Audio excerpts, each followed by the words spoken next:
राजकोट पहुंचे मुख्यमंत्री रामेश्वर उरांव भी सुखी कार्यक्रम की प्रभारी मंत्री के तौर पर विकास कार्य का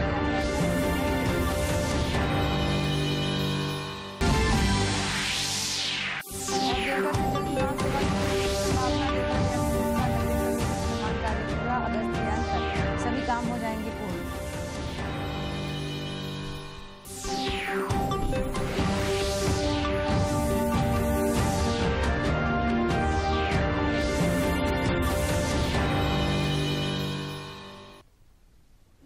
नमस्कार, देख रहे हैं खबरें झारखंड। आपके साथ मैं हूं जयलक्ष्मी कुमारी। और अब समाचारों में आगे बढ़ने से पहले ये संदेश। देश भर में 18 वर्ष से अधिक आयु के सभी लोगों के लिए सरकारी केंद्रों में निःशुल्क टीकाकरण अभियान चलाया जा रहा है। दूरदर्शन आप लोगों से अपील करता है कि कोविड रोधी टीका जरूर लगवाएं। कोरोना महामारी के प्रति कोई भी लापरवाही न बरतें। जब तक आवश्यक न हो घर से बाहर न निकलें और इन आसान उपायों का पालन करें। मास्क लगाएं, 2 गज की सुरक्षित दूरी बनाए रखें, बार बार हाथ धोएं और चेहरा साफ रखें। कोविड से संबंधित जानकारी और मार्गदर्शन के लिए राष्ट्रीय हेल्पलाइन काम कर रही है। इनके नंबर हैं 011-2397-8046 और 1075। इसके अलावा राज्य हेल्पलाइन नंबर 104 डायल कर समस्या का त्वरित समाधान लिया जा सकता है। और अब समाचार विस्तार से। देश भर में कोरोना संक्रमण के नए मामलों और एक्टिव केसों की संख्या में गिरावट का दौर जारी है। देश में पिछले 24 घंटे के दौरान कोरोना के 43,071 नए मामलों की पुष्टि हुई है। वहीं पिछले 24 घंटे में 52,299 लोग ठीक हुए हैं। रिकवरी दर बढ़कर 97.09% हो गई है। साप्ताहिक पॉजिटिविटी रेट 2.44% हो गई है। वहीं दैनिक पॉजिटिविटी रेट 2.34% है। इधर झारखंड में कोरोना संक्रमण के मामलों में लगातार कमी आ रही है और अब प्रदेश भर में कोविड के मात्र 805 सक्रिय केस बचे हैं। राज्य में हर रोज सैकड़ों की संख्या में मरीज स्वस्थ होकर अस्पताल से घरों को लौट रहे हैं। पिछले 24 घंटे में भी राज्य में 116 लोगों ने कोरोना को मात दी। हालांकि इस अवधि में कोरोना के 91 नए मरीज भी मिले हैं।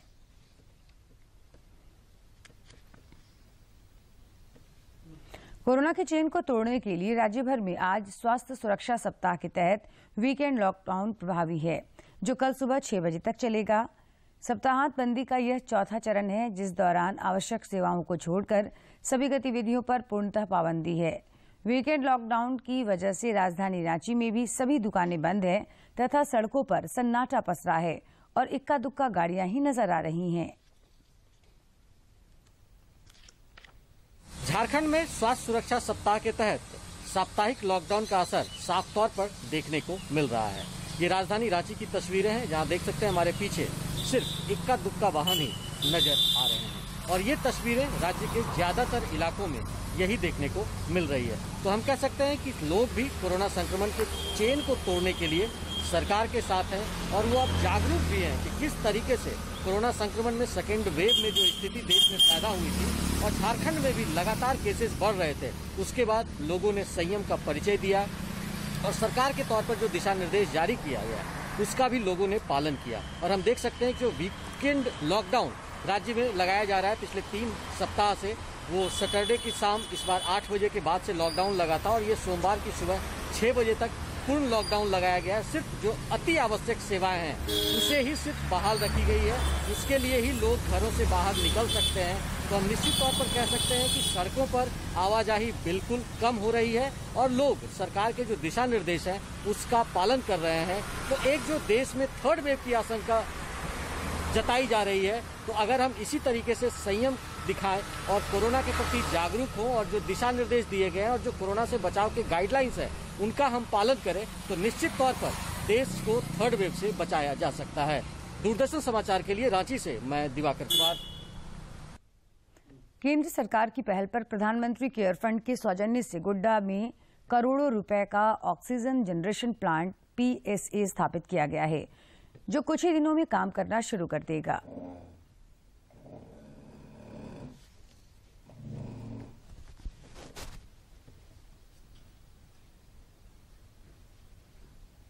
देश में कोरोना की दूसरी लहर के दौरान ऑक्सीजन की जबरदस्त मांग बढ़ी थी, जिसके मद्देनजर अब देश भर में ऑक्सीजन जनरेशन प्लांट PSA स्थापित करने का काम जोर शोर से चल रहा है ताकि मरीजों की जरूरतों को पूरा किया जा सके।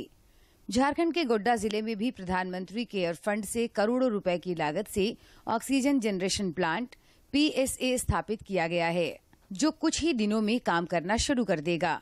ये हमारा जो PSA प्लांट जो लग रही है अभी सदर अस्पताल गोड्डा में, उसका जो कैपेसिटी है 1000 लीटर पर मिनट ऑक्सीजन और सप्लाई पाइपलाइन के थ्रू हमारे सदर अस्पताल में करेगी। गोड्डा सदर अस्पताल के डॉक्टर राजीव राजन ने बताया कि इस प्लांट से पूरे अस्पताल परिसर में पाइपलाइन से ऑक्सीजन की आपूर्ति की जाएगी, जिससे सांस की समस्या से पीड़ित मरीजों तक 24 घंटे आसानी से ऑक्सीजन पहुंच पाएगा।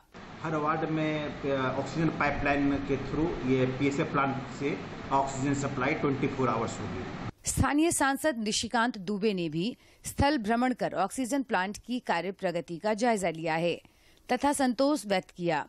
इधर भाजपा नेता राजीव मेहता ने कहा कि प्रधानमंत्री नरेंद्र मोदी के सहयोग से गोड्डा जिले को ऑक्सीजन प्लांट की बहुत बड़ी सौगात मिली है, जिसका फायदा स्थानीय मरीजों को होगा।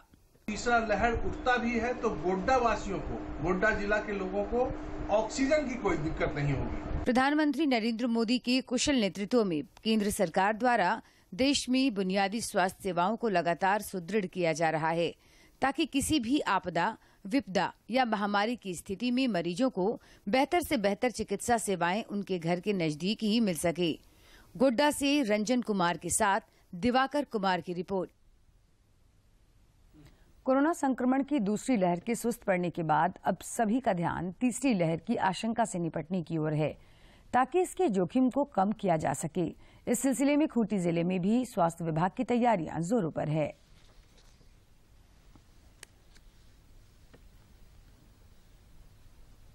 कोरोना संक्रमण की तीसरी संभावित लहर से निपटने के लिए खूंटी स्वास्थ्य विभाग द्वारा जिले में बने कोविड सेंटर में बच्चों की देखभाल के लिए अलग से कमरे बनाए गए हैं। साथ ही सदर अस्पताल स्थित कुपोषण उपचार केंद्र को भी बच्चों के ICU के रूप में तब्दील किया जा रहा है, जहां बच्चों के लिए 30 बेड सुरक्षित कर दिए गए हैं। Civil surgeon doctor Prabhat Kumar ने बताया कि ICU को बच्चों की पसंद के अनुरूप सजाने संवारने का कार्य तेजी से चल रहा है और दीवारों को आकर्षक कार्टून तथा कलाकृति से सुसज्जित किया जा रहा है। जारी है, उसके लिए हम लोग पूरी तरह से तैयार हैं। खास तौर पर बच्चों में भी संभावना बताई जा रही है कि वो भी कोविड पॉजिटिव होंगे, तो बच्चों के लिए हम ICU अलग से बना रहे हैं और उसमें बच्चों के मनोरंजन का भी साधन रहेगा। सिविल सर्जन ने बताया कि बच्चों के उपचार में कोई कमी न हो, इसलिए सभी बेड में पाइपलाइन से ऑक्सीजन की आपूर्ति की जाएगी। उन्होंने कहा कि कोरोना के तीसरे लहर से बच्चे की जान पर आफत न आए, इसे लेकर खूंटी में विशेष रणनीति के तहत तैयारियां भी की जा रही हैं तथा स्वास्थ्य कर्मियों का विशेष प्रशिक्षण दिया जा रहा है। हम लोग नर्सेज को भी ट्रेनिंग दे रहे हैं, ताकि नर्सेज बच्चों के साथ हिल मिल करके, उनसे मिलजुल करके, उनको हंसाते हुए उनका इलाज कर सकें। तो इस ढंग से बच्चों के मानसिक स्वास्थ्य का भी पूरा ख्याल रखा जाएगा, ताकि वो जल्दी स्वस्थ हों। कोरोना की तीसरी लहर की आशंका अभी केवल संभावनाओं पर आधारित है, फिर भी इससे निपटने की मुकम्मल तैयारी एक बेहतर प्रोएक्टिव पहल, जो आवश्यकता पड़ने पर उपयोगी और कारगर सिद्ध हो सकता है। खूंटी से ज्योत्सना की रिपोर्ट। कोडरमा के उपायुक्त रमेश घोलप ने कल सदर अस्पताल का औचक निरीक्षण किया और वहां इलाज करा रहे मरीजों का हालचाल जाना। इस दौरान उन्होंने अस्पताल के चिकित्सकों को कई आवश्यक निर्देश दिए।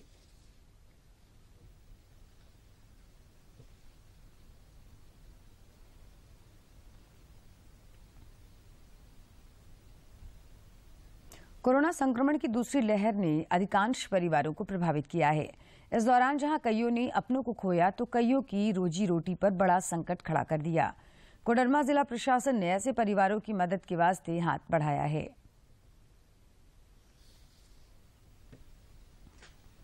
कोरोना संक्रमण की रफ्तार धीमी पड़ने के बाद अब संक्रमण के दुष्परिणामों की कहानी धीरे धीरे सामने आ रही है। संक्रमण की दूसरी लहर में किसी ने अपने पिता को खोया, तो किसी ने अपने पति को, तो किसी का पूरा परिवार संक्रमण की दूसरी लहर में बर्बाद हो गया।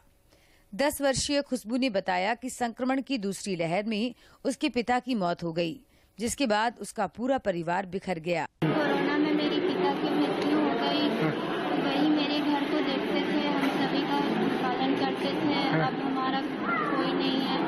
सुषमा ने भी कोरोना संक्रमण काल में अपने पति को खोया है, जिससे उनकी जिंदगी में भूचाल आ गया है। परिवार उसी तरह चल रहा है और क्या चलेगा, कोई घर में था न, सब विकलांग है। अच्छा। दूसरा तीसरा घर पर दिन जान भी करते थे, तशरीफ से खाना आता है, इसी तरह घर में तो कोई है नहीं। इस बीच कोडरमा जिला प्रशासन ने प्रभावित परिवारों की पीड़ा को कुछ कम करने के वास्ते हाथ बढ़ाया है। उपायुक्त रमेश घोलप की अगुवाई में चिन्हित किए गए 24 परिवारों के बीच राशन कार्ड, गोल्डन कार्ड, विधवा पेंशन, बच्चों के गुजर बसर के लिए हर माह 2-2 हजार की राहत राशि, राशन सामग्री समेत अन्य योजनाओं का लाभ दिया गया है। तो निश्चित तौर पे बहुत सारे लोगों ने खोया है अपनों, और जो प्रयास सरकार के दिशा निर्देश पर इंफ्रास्ट्रक्चर, हेल्थ इंफ्रास्ट्रक्चर बढ़ाने को और अच्छा ट्रीटमेंट देने को करना था, वो हम लोगों ने किया है। गौरतलब है कि कोरोना संक्रमण की दूसरी लहर में कोडरमा में 150 लोगों की मौत हुई है, जबकि कई लोग ऐसे थे जो दूसरे प्रदेशों में काम के दौरान कोरोना की चपेट में आए और अपनी जान गंवा बैठे। ऐसे तमाम परिवारों को प्रशासन द्वारा संबल प्रदान करना सराहनीय पहल है। कोडरमा से गजेंद्र बिहारी सिन्हा की रिपोर्ट। लोहरदगा में प्रधानमंत्री गरीब कल्याण अन्न योजना के तहत कमजोर तबकों को निःशुल्क राशन मिल रहा है, जिससे उन्हें कोरोना काल में बड़ी राहत मिल रही है। जिले के विभिन्न प्रखंडों के लाभुकों को तीसरे महीने भी निःशुल्क राशन दिया जा रहा है।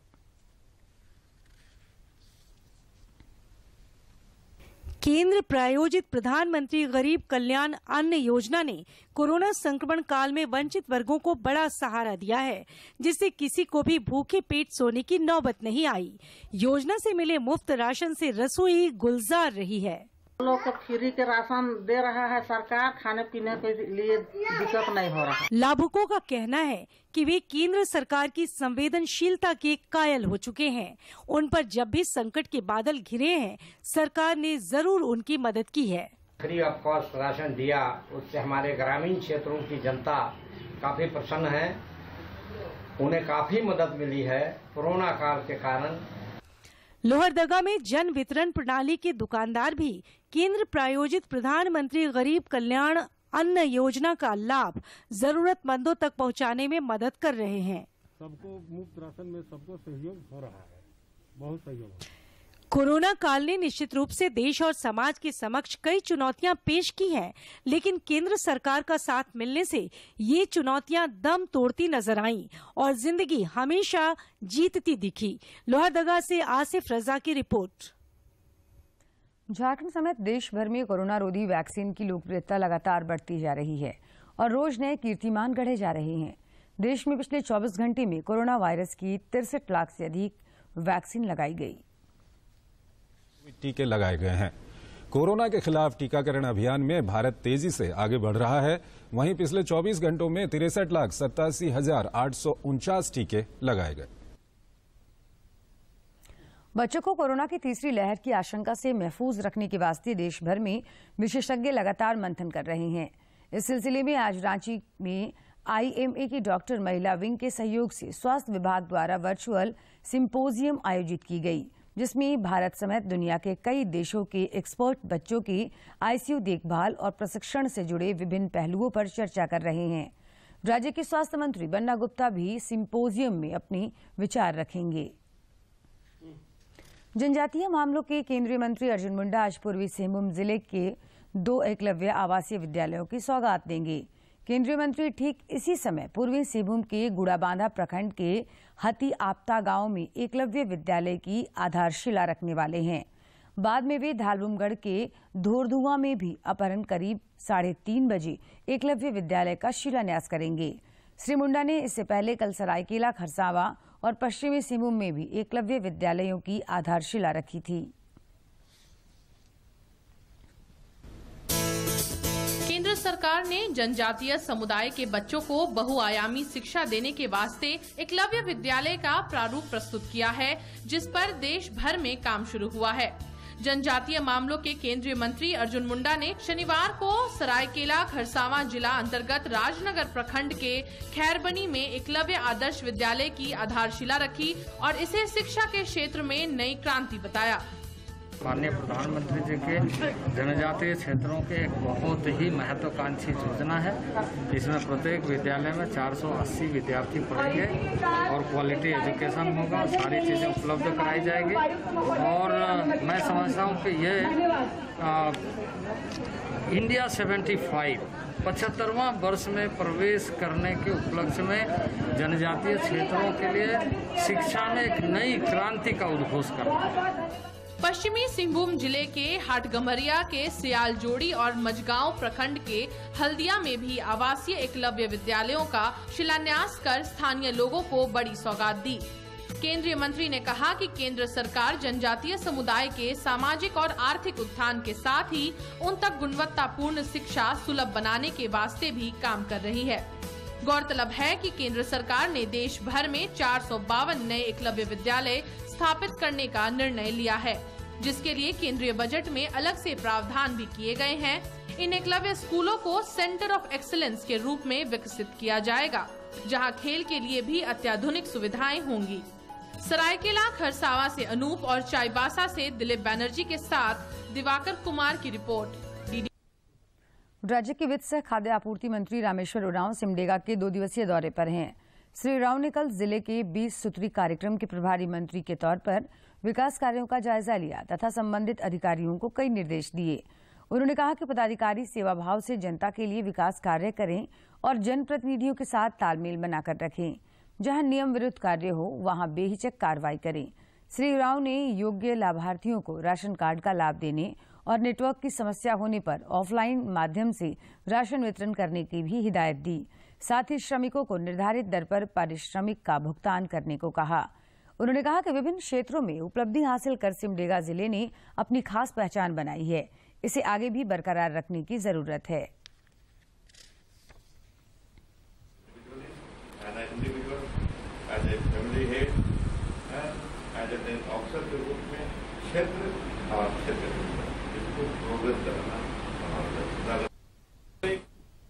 समाचारों का सिलसिला जारी रहेगा, लेकिन इस विराम के बाद। आज जो माहौल है, 4 बातें खासकर इसमें ध्यान देने की जरूरत है। पहला ये कि हमेशा मास्क का इस्तेमाल करें, हाथों का सैनिटाइज करें, 2 गज की डिस्टेंसिंग मेंटेन करें, वो वैक्सीनेशन, ये सबसे ज्यादा जरूरी है कि हर जो झारखंडी है वो अपने आप को वैक्सीन जल्द से जल्द लेकर के अपना टर्म्स आते साथ उसको करें। और यही एक तरीका है जो हम पूरे झारखंड को कोविड के जो है उससे हम पार लग सकेंगे और उससे सक्सीड कर सकेंगे। कोरोना पूरा देश दुनिया में चलल है, इकर से बाचे के चाहिए। सरकार जे 2 टीका निकलाए है, वो टीका का नाम है कोवैक्सीन और कोविशील्ड। ये दोनों टीका तो लेके चाहिए, संगे संगे मास्क पहने के चाहिए और 2 गज कर दूरी बनाए के रहे के चाहिए और घर से बाहरे बेकाम कर बगरा नहीं जाए के चाहिए। यही हमार रोनी से निवेदन है। ब्रेक के बाद आपका स्वागत है। उत्तराखंड में तीरथ सिंह रावत के इस्तीफे के बाद पुष्कर सिंह धामी राज्य के 11वें मुख्यमंत्री होंगे। उनके नाम पर कल भाजपा विधायक दल की बैठक में मुहर लगा दी गई। इस बार भाजपा ने तमाम अनुभवी विधायकों को दरकिनार करते हुए युवा चेहरे को तवज्जो दी है। वे आज मुख्यमंत्री पद की शपथ लेंगे।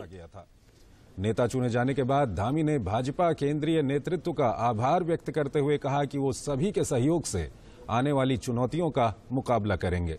पुष्कर सिंह धामी ने मीडिया से बात करते हुए जनसेवा को ही अपना लक्ष्य बताया।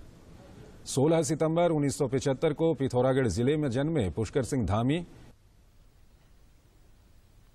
बाबानगरी देवघर में एयरपोर्ट निर्माण कार्य अब अंतिम पड़ाव में है और अगस्त के अंत तक निर्माण कार्य से जुड़े सभी काम पूरे हो जाएंगे।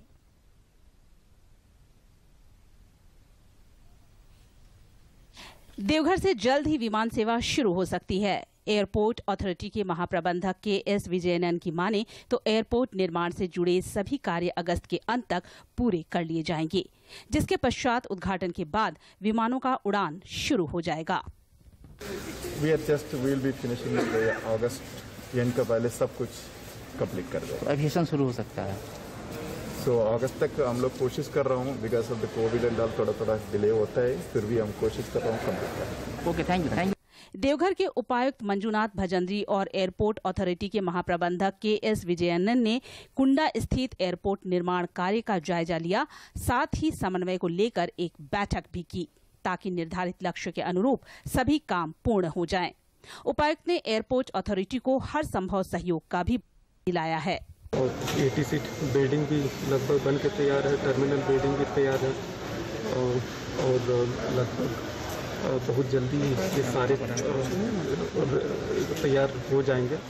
देवघर के कुंडा स्थित एयरपोर्ट से विमान सेवा शुरू होने से इलाके में वैसे तो हर तरह की गतिविधियों को गति मिलेगी, लेकिन यह बाबा वैजनाथ के भक्तों के लिए बड़ी सौगात होगी और वे दुनिया के किसी भी कोने से बड़ी आसानी से बाबा भोलेनाथ के दर पर पहुंच सकेंगे। देवघर से मनीष दुबे की रिपोर्ट।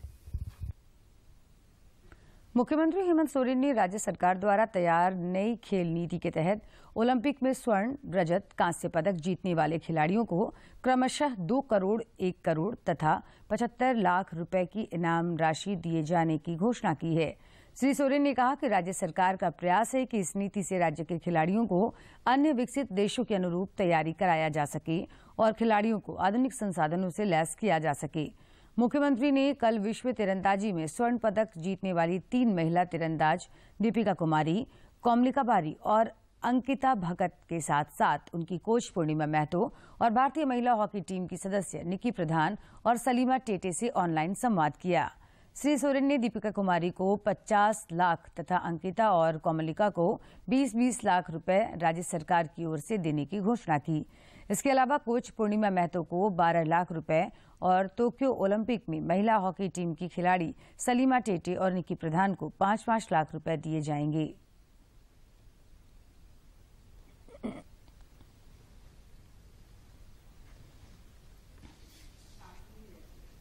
चलिए, बहुत बढ़िया।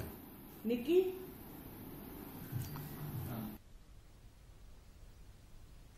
बैडमिंटन में हाल के वर्षों में भारतीय खिलाड़ियों ने बेहतरीन खेल दिखाया है और पिछले 2 ओलंपिक में देश की झोली में 2 पदक आए हैं। इस बार के टोक्यो ओलंपिक में PV सिंधु के अलावा 4 भारतीय खिलाड़ी अपनी चुनौती पेश करेंगे। मुख्य बैडमिंटन कोच पुलीला गोपीचंद ने टोक्यो ओलंपिक में पदक जीतने की उम्मीद जताई है। अगर मेंस सिंगल्स में देखा गया तो काफ़ी कंट्रीज है, डेनमार्क, जापान, मलेशिया, इंडोनेशिया जैसे स्ट्रॉन्ग कंट्रीज है। और मेंस डबल्स में जो ओलंपिक के लिए जो टॉप प्लेयर्स रहेंगे वो इंडोनेशियंस काफ़ी स्ट्रॉन्ग रहेंगे। जापान लोकल कंट्री है, वो स्ट्रॉन्ग रहेगा। जैसे जो खिलाड़ियों को भी प्रोत्साहन हुआ है और खेल के जो एडमिनिस्ट्रेटर है वो भी अपना जॉब सीरियसली लिए हैं, तो इसके वजह से आज के तारीख में अगर आप खेलो इंडिया मानो, फिट इंडिया मानो या योगा डे मानो, तो सारे जो ऐसे प्रोग्राम्स है और ऐसे जो इवेंट्स है, इनके लिए जो स्फूर्ति मिलती है वो ऊपर से मान के है कि इनके तरफ से सपोर्ट है। तो मैं बहुत आभारी हूँ हमारे प्रधानमंत्री का कि उन्होंने खेल के प्रति इतना इम्पोर्टेंस दिया, स्पेशली कोविड के टाइम पे भी उन्होंने मेरे ख्याल से ये एडमिनिस्ट्रेशन के साथ 4था मीटिंग है उनका खिलाड़ियों के मनोबल के लिए। और कोडरमा जिला प्रशासन ने बाल विवाह की जंजीरों में बंधने से इनकार करने वाली डोमचांच की रहने वाली राधा को अपना ब्रांड एम्बेसडर बनाया है।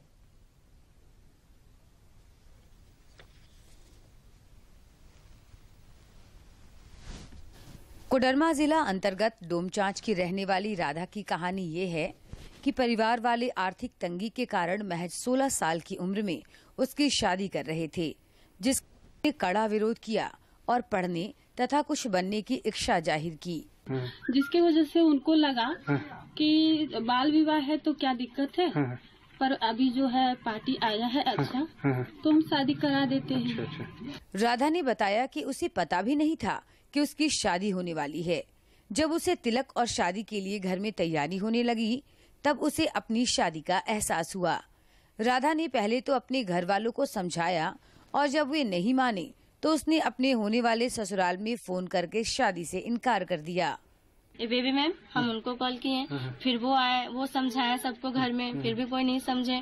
फिर हम अकेले में भी उनसे बात किए बेबी मैम से, फिर बेबी मैम फिर घर आई, उनके बाद भी कोई बात नहीं माने। उसके बाद फिर हम लड़के वाले पक्ष को खुद कॉल करके बोल दिए हम इस बार शादी नहीं। जिले के उपायुक्त रमेश घोलप को जब राधा के जज्बे का पता चला तो वे भी उनके घर पहुंचे तथा उनके हौसले और जज्बे को सलाम किया। साथ ही उसे बाल विवाह उन्मूलन के लिए जिले के ब्रांड एम्बेसडर बनाने की भी घोषणा की। इतना ही नहीं, उनके परिवार की आर्थिक तंगी को दूर करने के लिए राशन और पेंशन की व्यवस्था कर दी गई। राधा की पढ़ाई बाधित न हो, इसे लेकर स्पॉन्सरशिप योजना के तहत उसे हर महीने 2000 रुपए मिला करेंगे। पिता को भी इसका विरोध दर्ज कराते हुए और जिसके साथ शादी होने वाली थी उस परिवार से भी अपना विरोध दर्ज करा के अपनी शादी रोकी है। और ये निश्चित तौर पे एक बहुत बड़ी पहल है, एक मिसाल है। राधा ने खुद को बाल विवाह की बेड़ियों में जकड़ने से बचाकर समाज के लिए एक मिसाल पेश की है। बेटों के साथ ही बेटियों को भी पढ़ने बढ़ने का अधिकार है। बाल विवाह प्रथा एक अभिशाप है जिसके उन्मूलन के लिए सामूहिक प्रयास की जरूरत है। डरमा से गजेंद्र बिहारी सिन्हा की रिपोर्ट। देवघर में मत्स्य पालन धीरे धीरे लोगों की आजीविका का साधन बनने लगा है। जिले के रोहिणी क्षेत्र में कई लोग मछली पालन कर आत्मनिर्भर बन रहे हैं।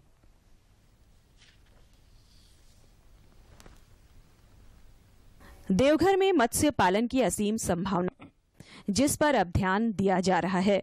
रोहिणी के कई प्रगतिशील लोगों ने प्रशिक्षण लेने के बाद मछली उत्पादन को आजीविका का साधन बनाया है, जिससे वे आर्थिक रूप से सशक्त और आत्मनिर्भर बन रहे हैं। उसी से बेच करके जीवन पालन करते हैं। सेल जैसे हो जाए, कुछ दिन हो जाता है 20 किलो, कुछ दिन 10 किलो, कुछ दिन नहीं हो बिक्री होता है। कृषि विज्ञान केंद्र एवं मत्स्य विभाग द्वारा भी क्षेत्र में नीली क्रांति को आजीविका का साधन बनाने के वास्ते विशेष पहल की जा रही है और काश्तकारों को समय समय पर प्रोत्साहित भी किया जा रहा है। स्थानीय बाबा कारू मंडल बताते हैं कि वे अपनी जमीन में ही गड्ढा खोदकर मछली बीज का पालन करते हैं और घर पर चलाते हैं। गाड़ी करने में कॉस्ट ज्यादा लगता था, ट्रेन तो बनना हो गया था। दूरदर्शन झारखंड पर पल पल की खबरों से जुड़े रहने के लिए आप हमारे social media platform Twitter, Facebook और यूट्यूब से जुड़ सकते हैं, क्योंकि खबरों से जितना बाखबर रहना जरूरी है उससे ज्यादा जरूरी है सटीक, संतुलित और निष्पक्ष समाचार। हमारा ट्विटर हैंडल और फेसबुक पेज है डीडी न्यूज झारखंड। आप हमें YouTube channel Jharkhand DD news पर भी देख और सुन सकते हैं। और खबरों के अंत में एक नजर मुख्य समाचार पर। राज्य में 24 घंटे में 116 लोगों ने कोरोना को दी मात, 91 नए मरीज मिले, सक्रिय मामले घटकर हुए 805, वीकेंड लॉकडाउन जारी।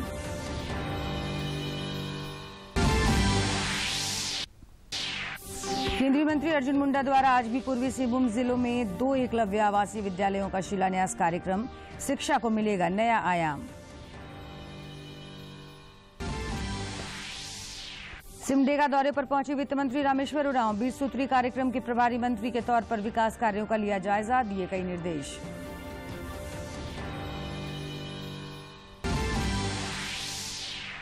देवघर से जल्द विमान सेवा शुरू होने की संभावना, देवघर एयरपोर्ट का 90% निर्माण कार्य पूरा, अगस्त के अंत तक सभी काम हो जाएंगे पूर्ण।